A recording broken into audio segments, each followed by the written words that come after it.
Good morning दोस्तों। Welcome आप आज की नई क्लास में। कल हमने पढ़ा था कि बैंकिंग कैसे कैसे काम करती है, बैंकिंग पहले क्या हुआ, बैंकिंग कैसे चीज़ें करती थी, एनडीटीएल क्या होता है, ये सब चीज़ें हमने कल इस क्लास ली थी। आज हम पढ़ेंगे बैंक्स के टाइप क्या होते हैं। तो स्वागत है आप सभी का आज की क्लास में, और उम्मीद करता हूँ कि ये क्लास आपके लिए आखिरी होगी। इसके बाद आपको इस टॉपिक के ऊपर कोई क्लास लेने की ज़रूरत ना पड़नी चाहिए। तो आखिरी क्लास में आपका स्वागत है।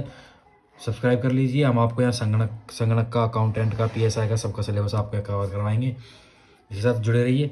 चलिए शुरू करते हैं। Types of bank. बैंक दो टाइप के होते हैं, एक तो शेड्यूल बैंक, एक non schedule bank. Schedules bank वो होते हैं जो एक्ट के सेकंड शेड्यूल में आते हैं। जो बैंकिंग एक्ट रेगुलेशन चलते हैं उसके जो सेकंड शेड्यूल में आते हैं वो शेड्यूल्स बैंक बोलते हैं। और नॉन शेड्यूल्स बैंक वो होते हैं जो इसके सेकंड शेड्यूल में नहीं आते। तो हमको शेड्यूल बैंकिंग पढ़नी है। शेड्यूल बैंकिंग के अंदर एक होता है कॉमर्शियल बैंक्स। कॉमर्शियल बैंक आप शायद नाम से कंफ्यूज हो रहे होंगे, तो आपको मैं बता दूं, जितने भी बैंक आप जाते हो, एसबीआई, बंधन bank, SBI bank, Indian overseas bank, IFSC bank, ICICI bank, जितने भी बैंक है ये सब कॉमर्शियल बैंक है। जो नॉर्मल अपने पब्लिक के साथ डील करते हैं सब कॉमर्शियल बैंक होते हैं। और फिर डेवलपमेंट बैंक, तो आपके हिंदी मीडियम वालों के लिए हिंदी में लिखा है ये विकास बैंक, डेवलपमेंट बैंक होते हैं। सार्वजनिक बैंक, पब्लिक बैंक, जो गवर्नमेंट बैंक होते हैं। प्राइवेट निजी क्षेत्र बैंक, प्राइवेट बैंक होते हैं। क्षेत्रीय बैंक, डिपार्टमेंट नहीं, क्षेत्र को, सॉरी मुझे क्षेत्र का इंग्लिश का वो याद नहीं आ रहा है। ग्रामीण बैंक ये जो होते हैं अपने गांव के। सहकारी बैंक, लघु विभक्त बैंक, पेमेंट बैंक, ये सब इतने टाइप्स के बैंक होते हैं। ये सारे बैंक जितने भी हैं सब शेड्यूल बैंक्स के अंदर आते हैं। तो अब शेड्यूल बैंक्स की, सॉरी अनशेड्यूल बैंक से देखते हैं। वह बैंक जो आरबीआई एक्ट 1934 की दूसरी अनुसूची में शामिल होते हैं वो शेड्यूल बैंक्स होते हैं। जैसे मैंने आपको बताया, जो एक्ट के सेकंड शेड्यूल में आते हैं वो शेड्यूल बैंक्स होते हैं। और नॉन शेड्यूल बैंक वो होते हैं जो आरबीआई एक्ट 1934 की दूसरी अनुसूची में नहीं होते, वो नॉन शेड्यूल बैंक होते हैं। चलिए, नॉन शेड्यूल बैंकों को आरबीआई की सभी सुविधाएं प्राप्त नहीं होती। प्रेजेंट में सभी नॉन शेड्यूल बैंक्स को शेड्यूल बैंक्स बना दिया गया है। जितने भी नॉन शेड्यूल बैंक है उनको आरबीआई की सारी जो जितनी फैसिलिटीज़ होती है प्रोवाइड नहीं की जाती। शेड्यूल बैंक को सारी फैसिलिटीज़ प्रोवाइड की जाती है, लेकिन नॉन शेड्यूल बैंक्स को सारी फैसिलिटी प्रोवाइड नहीं की जाती। और प्रेजेंट में नॉन शेड्यूल बैंक कोई भी नहीं है। जितने भी नॉन शेड्यूल बैंक थे सबको शेड्यूल बैंक्स में कन्वर्ट कर दिया गया है। तो आज की तारीख में नॉन शेड्यूल बैंक कोई सा भी नहीं है। ये सब कुछ नहीं है आज की तारीख में, ओनली शेड्यूल बैंक आज की तारीख में। चलिए शेड्यूल बैंक के बारे में थोड़ा डिटेल में पढ़ते हैं। Commercial bank only earn profit. इनका मोटिव एक ही होता है, पैसा कमाना। साम दाम दंड भेद, हमको पैसा चाहिए। इनको और कोई मतलब नहीं है। इनका एक ही मोटिव है, पैसा कमाना। आपको प्रॉफिट है, आपको लॉस, उससे आपको इससे कोई मतलब नहीं। इनका काम है पैसा कमाना। इनका मोटिव एक ही रहेगा, पैसा कमाने के लिए। और गवर्नमेंट बैंक, प्राइवेट बैंक, ये सब कुछ बैंक जितने बैंक होते हैं सबका काम एक ही है। तो दूसरा है डेवलपमेंट बैंक। डेवलपमेंट बैंक का मोटिव पैसा कमाना नहीं होता। डेवलपमेंट बैंक का मोटिव होता है do not earn profit, sorry, do not earn profit, they work for development. ये ओनली डेवलपमेंट के लिए वर्क करते हैं। और डेवलपमेंट में आता है नाबार्ड, जो अपने रूरल के लिए, एरिया की जो स्कीम चलाई है। एक्जिम जो इम्पोर्ट और एक्सपोर्ट के लिए ये बैंक है। इम्पोर्ट एक्सपोर्ट बैंक के लिए जो आप कोई भी इम्पोर्ट एक्सपोर्ट का वर्क करते हो तो आपको ये बैंक लोन देगा। NHM, national housing bank, national housing bank, ये जो आपको हाउसिंग फैसिलिटीज़ के लिए जो लोन चाहिए होता है वो ये देगा। तो ये सब लोन्स के टाइप है, डेवलपमेंट बैंक्स के टाइप है। चलिए आगे देखते हैं।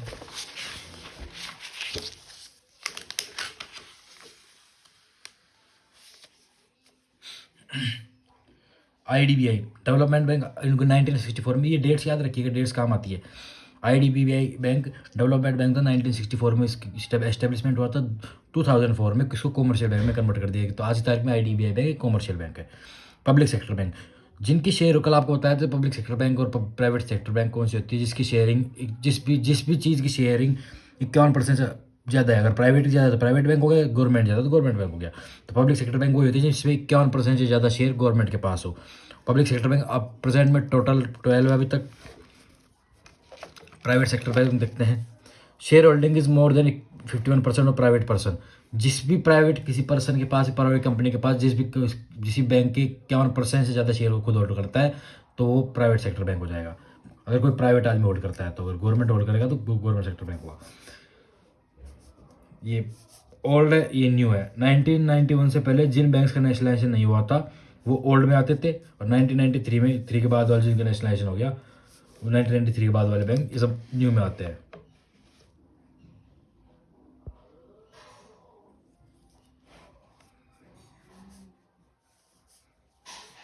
ये धनलक्ष्मी बैंक, आरबीसी बैंक, ये सब पहले ओल्ड बैंक में आते थे, आजकल तो ये न्यू में चल रहे हैं। HDFC bank, ICICI bank, IndusInd bank, UTI 2008 में एक्सिस बैंक में मर्ज कर दिया गया था। न्यू टाइप के पहले प्राइवेट बैंक है यूटीआई, जो आगे जाकर एक्सिस बैंक बना। न्यू टाइप का पहला बैंक एक ऐसा यूटीआई बैंक है जो आगे जाकर एक्सिस बैंक में मर्ज हो गया था, या फिर एक्सिस बोलते हैं, आगे जाके जो एक्सिस बैंक बन गया था। आगे चलते हैं। 2001 में कोटक महिंद्रा बैंक और यस बैंक, न्यू बैंक 2001 में आए। 2013 में बंधन बैंक और आईडीएफसी बैंक 2013 में आए। 2016 से वन टाइम फैसिलिटी। ये वन टाइम फैसिलिटी एक आरबीआई की अपनी बैंकिंग की फैसिलिटी होती है, इसमें आपको सारी फैसिलिटीज एक बार मिल जाती है। आगे आप समझ जाओगे वन टाइम फैसिलिटी क्या होती है। 2016 से लागू हुई थी। तो वन टाइम फैसिलिटी उन्हीं बैंक को मिल सकती है जिनकी कैपिटल 500 करोड़ से ज़्यादा हो। 500 करोड़ को आप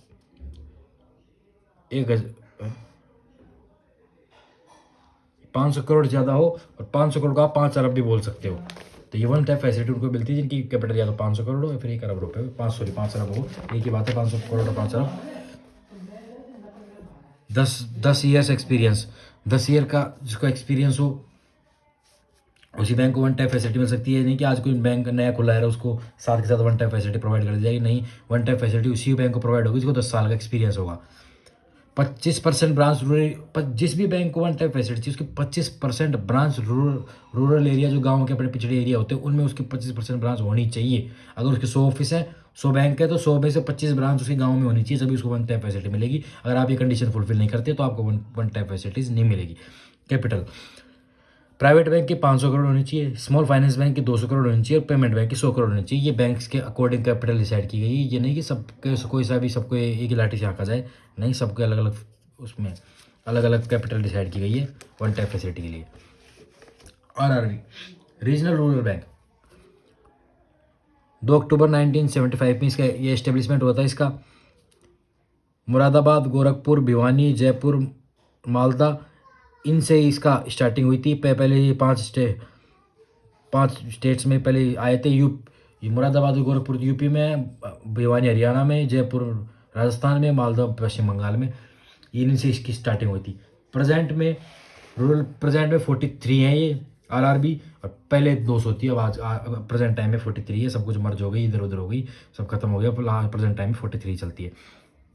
आरआरबी को स्पॉन्सर बैंक भी बोला जाता है। स्पॉन्सर बैंक होता है जो नेशनलाइज बैंक हो गया, जो भी बैंक नेशनलाइज हो जाता है उसको स्पॉन्सर बैंक बोला जाता है। तो आरआरबी को स्पॉन्सर बैंक कहा जाता है। इसका पार्टनरशिप और रेशियो क्या होता है आरआरबी का?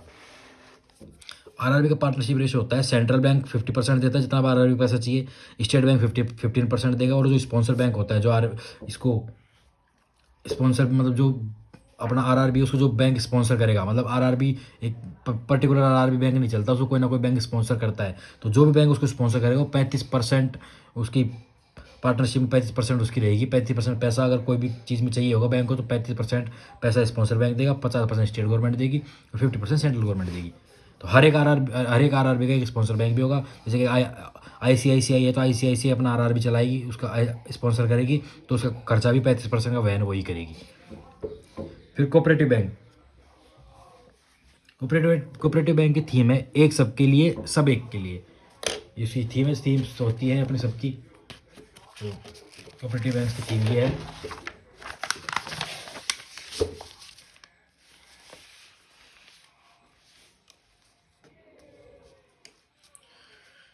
कोऑपरेटिव बैंक के 2 टाइप है, एक तो अर्बन कोऑपरेटिव बैंक, एक state cooperative bank. Urban cooperative bank में आते हैं एक 3 स्टेट में, अगर एक स्टेट में काम करेगा तो ये जो भी एक स्टेट में काम करेगा तो वो तो स्टेट गवर्नमेंट के अंडर काम करेगा।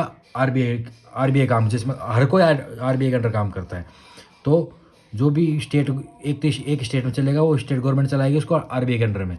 और दूसरा होता है मोर देन वन स्टेट, तो उसको सेंट्रल गवर्नमेंट चलाएगी। अगर एक स्टेट में चलेगा तो उसको स्टेट गवर्नमेंट चलाएगी आरबीआई में, और एक स्टेट से ज़्यादा चलेगा तो उसको सेंट्रल गवर्नमेंट चलाएगी। और स्टेट कोऑपरेटिव बैंक होते हैं दो, स्टेट कोऑपरेटिव बैंक दो टाइप के होते हैं, जो एक तो शॉर्ट टर्म लोन प्रोवाइड करते हैं, एक लॉन्ग टर्म लोन प्रोवाइड करते हैं। तो शॉर्ट टर्म लोन वाले जो बैंक होते हैं वो स्टेट लेवल बैंक होते हैं, उनका पैक्स बैंक बोला जाता है। डिस्ट्रिक्ट लेवल बैंक होते हैं उनको सेंट्रल कोऑपरेटिव बैंक बोला जाता है।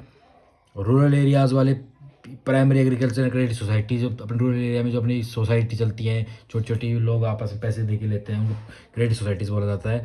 तो रूरल एरिया में वो चलती है। शॉर्ट टर्म लोन के उदाहरण थे examples. Long term loan land development bank. Land development bank बड़े बड़े बैंक होते हैं जो बड़ा मोटा पैसा देते हैं, लॉन्ग टर्म के लिए पैसे देते हैं, लंबा समय के लिए। लैंड डेवलपमेंट बैंक होते हैं, ये स्टेट लेवल और डिस्ट्रिक्ट लेवल दोनों पे होते हैं। स्टेट लेवल पे पैसे बांटते हैं, डिस्ट्रिक्ट लेवल पे पैसे बांटते हैं, दोनों की अलग अलग कंडीशन होती हैं। अब ये स्मॉल फाइनेंस बैंक क्या होते हैं?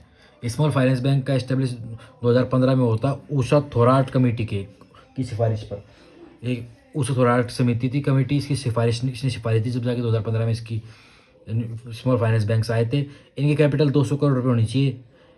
इनका काम होता है saving account, current account, FD, RD, चारों चीज़ ये चला सकते हैं। क्रेडिट कार्ड, डेबिट कार्ड दोनों इशू कर सकते हैं ये। Example AU small finance bank, NSDL, ये सब आपने एयू स्मॉल फाइनेंस बैंक का नाम सुना होगा, ये एक स्मॉल फाइनेंस बैंक है। फिर दूसरे उसके बाद आता है पेमेंट बैंक। पेमेंट बैंक आजकल पेटीएम पेमेंट बैंक सब चल रही है, उसी का एक पार्ट है। 2015 में इसका इस्टेब्लिशमेंट हुआ था। नचिकेत मोर समिति ने इसको इस्टेब्लिशमेंट किया था, इसकी सिफारिश में इस्टेब्लिश हुआ था ये। इसकी कैपिटल 100 करोड़ से ऊपर होनी चाहिए, मतलब जो भी बैंक की कैपिटल मिनिमम 100 करोड़ है, उस 100 करोड़ से ऊपर होनी चाहिए, जब जाके आप एक पेमेंट बैंक के अंदर आ सकते हो। इनका काम सेविंग अकाउंट और करंट अकाउंट का होता है। एफडी, आरडी ये नहीं कर सकते, इनको एफडी, आरडी परमिशन नहीं है। ये सिर्फ सेविंग अकाउंट खोल सकते हैं, आपको करंट अकाउंट खोल सकते हैं। और ये क्रेडिट कार्ड नहीं दे सकते आपको, ओनली डेबिट कार्ड दे सकते हैं, इनके पास अथॉरिटी नहीं कि आपको क्रेडिट कार्ड दे सके। और आप पेमेंट बैंक में मैक्सिमम 2 लाख रुपए तक डिपॉजिट कर सकते हो, 2 लाख से ज़्यादा आप डिपॉजिट नहीं कर सकते। आप एग्जांपल है इसके Paytm bank, Airtel bank, Jio bank, India's post payment bank, government sector payment bank. ये गवर्नमेंट के पेमेंट बैंक है, इंडियाज़ पोस्ट पेमेंट बैंक, जो गवर्नमेंट ने चलाया है। फिर आते हैं लोकल एरिया बैंक। ये ज़्यादातर मोस्टली 3 डिस्ट्रिक्ट में वर्क करते हैं। प्रेजेंट में दो लोकल एरिया बैंक है, coastal local area bank, Krishna Bhima local area bank. In present में 2 लोकल एरिया वर्क कर रहे हैं। फॉरेन बैंक नाम से पता लग रहा है विदेशी bank whose headquarters is in foreign and a branch is in India. Bank जिसका मेन जो हेडक्वार्टर होता है, मतलब जहाँ का वो है बैंक, जहाँ का उसका हेडक्वार्टर है, वो फॉरेन का हो और उसकी एक ब्रांच इंडिया में खोल रही हो, सब बात है। विदेशी बैंक विदेश का बैंक है, इंडिया में एक ब्रांच खोल रखी है, उसको फॉरेन बैंक बोलते हैं। Foreign banks will always private sector bank. Foreign bank will always private, foreign कभी गवर्नमेंट बैंक नहीं होगा, क्योंकि विदेश का अगर सरकारी बैंक होगा तो विदेश में काम करेगा, अपने इंडिया में काम नहीं करेगा। तो इंडिया में अगर काम कर रहा है तो सरकारी नहीं है, वो प्राइवेट बैंक है। तो फॉरेन बैंक हमेशा एक प्राइवेट बैंक होगा, कभी भी फॉरेन बैंक सरकारी बैंक नहीं हो सकता। Foreign bank which has highest branch in India. कुछ ऐसे फॉरेन बैंक्स है जिनकी ब्रांच में बहुत ज़्यादा हाईएस्ट ब्रांच इंडिया में ब्रांच खुल रही है। स्टैंडर्ड चार्टर्ड बैंक ब्रिटेन का, स्टैंडर्ड चार्टर्ड बैंक ब्रिटेन का है। HSBC लंदन का है, और सिटी बैंक न्यूयॉर्क का है। ये 3 ऐसे बैंक है जिनकी इंडिया में बहुत ज़्यादा ब्रांचेस है, और ये सब विदेशी बैंक है, फॉरेन बैंक है। थैंक यू, आज के लिए इतना ही। कल हम RBI पढ़ेंगे। RBI बहुत अच्छा टॉपिक है, बहुत इंपॉर्टेंट टॉपिक है, तो जुड़े रहिए हमारे साथ। कल की क्लास में हम RBI पढ़ेंगे, और ऐसे उम्मीद करता हूँ इकोनॉमिक्स की, बैंक की क्लास की आपके लिए आखिरी क्लास होगी। थैंक यू हमारे साथ जुड़ने के लिए आखिरी क्लासेस पर। Thank you.